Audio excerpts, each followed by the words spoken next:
Here at the Bellagio and across the street at the Rio, two championship events are barreling towards their final tables. After 3 Bellagio Cup 3 day ones, we are finally on to day 2. Lizzie was downstairs to catch up on the action. Welcome back to Card Players Bellagio Cup 3 coverage. We are here in the Da Vinci Room. The $10,000 buy-in WPT event was moved from the Fontana Lounge here today. 240 players began. We've already lost quite a few. They're going to play down to 27 players today or 7 levels, whichever comes first. There are still quite a few top poker professionals left in this Bellagio Cup 3 championship event field. They include Chip Reese, Mike Matusow, Eric Seidel, and a huge chip leader in Kevin Saul. You can rely on Card Player for all of your Bellagio Cup 3 updates. Go to cardplayer.com for live updates and chip counts, and the videos, of course, you'll find here on Card Player TV. I'm Lizzie Harrison. Before day 2 play began today at noon, I had a chance to catch up with the chip leader, Kevin Below Above Saul. Kevin, thanks for being here today. Thanks for having me. So the Bellagio Cup 3 championship event, you're a very big chip leader. What's going on there? How many chips do you have? I have like 260,000, I think second. Another guy from my flight finished with like 180, and then the other 2 flights, the chip leaders were like 100,000 and like 130. So what happened on your day 1 that built up that chip stack? Well, I mean, I got lucky to double up in level 2, and then I lost a pot at the end of level 3. It was probably a 50,000 chip pot, but I still had 30,000. Okay. And I started with 20,000, right? Yeah, and then during level 4 I got up to like 50,000, and then had aces in the small blind, and there was a raise and a re-raise in front of me. Got up to like 80,000 going into the last level. And there's 3 other guys who had 80,000 or more at my table. And I got involved with 2 of them, flopping bottom set versus top 2, and then flopping them nut straight versus a set. And I was fortunate to hold both of those. I could easily have very few chips or no chips at all, but instead I have a bunch of chips. So you finished day 1A with a really big chip lead. Did you think that the chip leader on 1B or 1C would be able to best your chip lead? Well, actually, I kind of felt day 1A we'd have a disadvantage. Why is that? Just in the beginning, because we were going to have less people, so there'd be less chips on the table. So I felt like the chip stacks, our average stack was actually higher than the other 2 flights, which kind of was surprising. Yeah. But I think that might be due to the immediate tilt that some players faced playing on the first day. Yeah. After busting out of the World Series. So was the World Series a hot topic of conversation at the tables? Does everyone have their bad B story? Yeah, I mean, here and there. My table draws were pretty simple until the last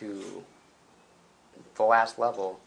I recognized Mike Littell and David Singer. They got there during the last level, but I only recognized like 1 or 2 players before that, whereas I looked around the room and I recognized 80% of the field. So it's definitely a tough field, but I had very simple table draws, so I didn't really talk to too many people. That's good. So how did the World Series go for you this year? I guess better than last year. It wasn't as good as I wanted it. Last year I didn't have any cashes in like 25 events, and this year I started out like 0 for 8, and then I cashed in 2 of my last 3 events. And I got unlucky late in one of them.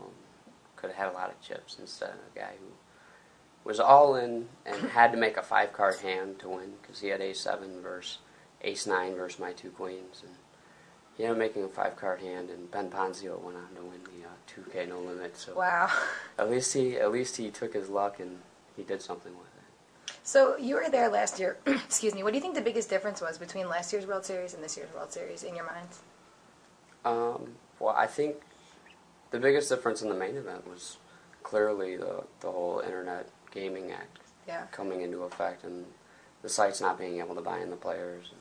If the sites were able to buy in the players, I think there would have been over 10,000 larger people. turnout.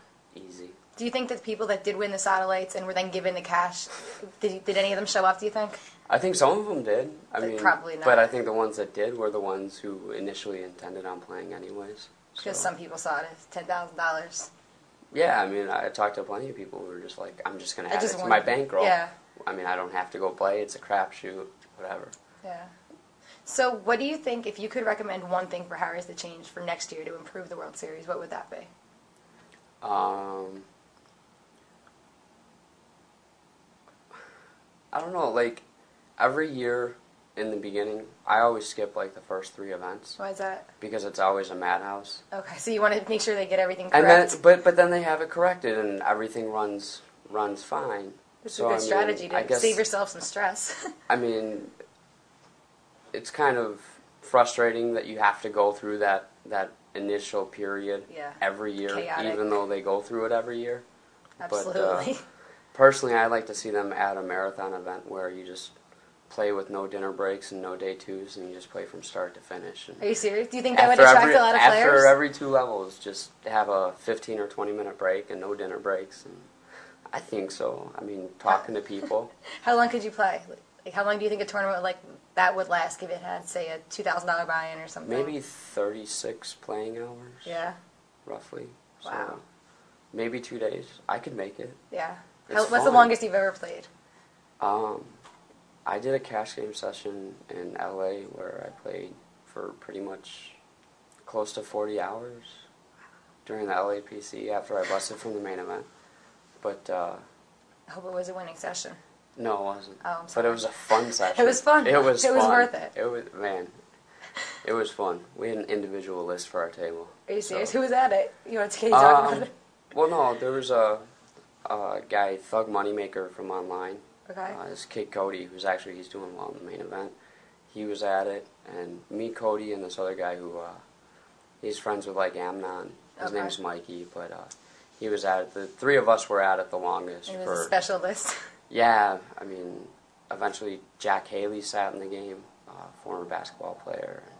They made sure that like whoever, it was a 10-20 game, but they made sure that like the players that were sitting in the game weren't like people taking shots with like very low buy-ins. So they basically, it was kind of exclusive, but it was fun. That's cool though. So I suck at cash games, so that's why that's I not lost, very but it was a lot of fun. But you're good at tournaments, and you're heading down there right now with the big chip lead. Good luck today. Thanks for coming by, Kevin. Thanks a lot. Be sure to tune in to tomorrow's Daily Deal to find out if Kevin Saul maintains his chip lead. Over at the Rio today was day 4. 337 players began playing today, and some of the pros have made their way to the top of the chip counts. That list includes Lee Watkinson, Gus Hansen, and Chad Brown. The chip leader now has over 4 million in chips. His name is Leonard Puzanowski. Now, at distant second is Adam White with about 2 million in chips. Former main event champions Huck Seed, Barry Johnston, Scotty Wynn, and Robert Varconi are still in contention. There are also quite a few eliminations today, as there are every day, and that list includes Carlos Mortensen, Randy Holland, and Sorel Mitzi. At least they managed to make it into the money. Complaints about the World Series are always plentiful, and this year is no different. Earlier today, Lizzie chased down some top poker pros and asked them what they think Harris could do to improve the World Series next year. I think the structures got a little crazy towards the end of a lot of the tournaments, and I think they should definitely be more organized early on. I can't think of something, but a lot of things should be changed. For me, I'd like more bigger events, but I don't know. That's probably not what everybody else wants. But reduce the juice. Hire someone who knows how to write structures for tournaments. I would say, because the people they have making the tournament structures. I mean, the people I'm sure are all right, but the structures are horrible. I tried to play it in a heads-up tournament, and I was 10 minutes late before the tournament didn't even start yet, and they won't let me sign in. So I think one thing they should change, they should leave they should leave the tournament open for like at least like two hours, I think, instead of 1 hour. The juice is the main thing. They take too much money out, like $60 million a year every year. I think they're doing a good job, actually, because they are asking the players for input on the structures. I just think that, for whatever reason, the structures, the people who designed the structures didn't really account for, how a limit tournament or how the tournament should be run. But that's pretty much about it. Cool. I played in a horse event, 50K. Good structure, but it went too fast. I think instead of 30 minutes level, they should increase the levels to like 60 minutes or 90 minutes or even 2 hours. You will give the players more play, because some players got knocked out day one with 100,000. I mean, how can you lose 100,000? It's so fast. It's great structure. The blind went up like slowly, but more time for each level. I would probably need a team of people to come with all the complaints, go through them, and I would think 98% of them were justified, to have a look at. As it is, Harris already came. We have the IPAC in place, the International Player Advisory Council, but they cannot follow up quick enough. For instance, they have like 750 dealers, and 450 of them are not the dealers you want to have on tables with 8 different games. They just don't get the practical experience. Everybody knows that, it's a big problem, but it's not our problem. It's a problem from Harris. They know every year they get a whole year to prepare. And if they want to make a lot of money, which they make, and it's very good, we as the players want to have the service which we pay for. Charge us more, we don't mind, but give us the service. And they have a lot of problems which they work on. We help them to work on it, try to get things done as quick as possible. Still, everybody, of course, is complaining about the things that are not being done well, and there's no way anyone of Harris can be big-headed about the fact that it's great that they have developments, because that's their duty, their obligation. I think probably the extremely long lines for registering, which fortunately I didn't have to deal with too much because you have like a diamond line where you can register, you have a diamond card, but for most people, a lot of people, for the big events, they have to wait in line for 4 or 5, 6 hours, and that's just really brutal to them. And the registration process was so convoluted and unnecessarily so. So I think that's one of the main issues. I was overall happy with the way things, I only yelled at the floor man maybe 5 or 6 times throughout the whole month, so it wasn't so bad. 2 or 3 years ago when Joe Hashim won the World Series, first place was $7.5 million, and Mike Matusow finished 9th and got over $1 million. This year, if you finish first place, is $8.2 million, and 9th place is $525,000. And to make $1 million, you have to get top 5. I think the payout structures have gotten totally ridiculous. They're way too flat early, and then they get way too steep in the last 3 or 4 people. So they should really make it more gradual, and first place should not be almost 20 times 9th place. It's a little ridiculous. Change the structure of the blinds and levels. What's wrong with them? It's too fast. They took out a few levels. Add those levels back in. Add the 2550, add the 75-150, and I think they cut out another level, especially early on. Cut out some of the levels later, but that would be the main concern. Hopefully they're listening. Some of those suggestions were pretty good. That's true. There's really no excuse for the chaos that seems to reign the first few days of the World Series. That's all we have for you tonight. Make sure you tune in tomorrow. Good night, everybody. Good night.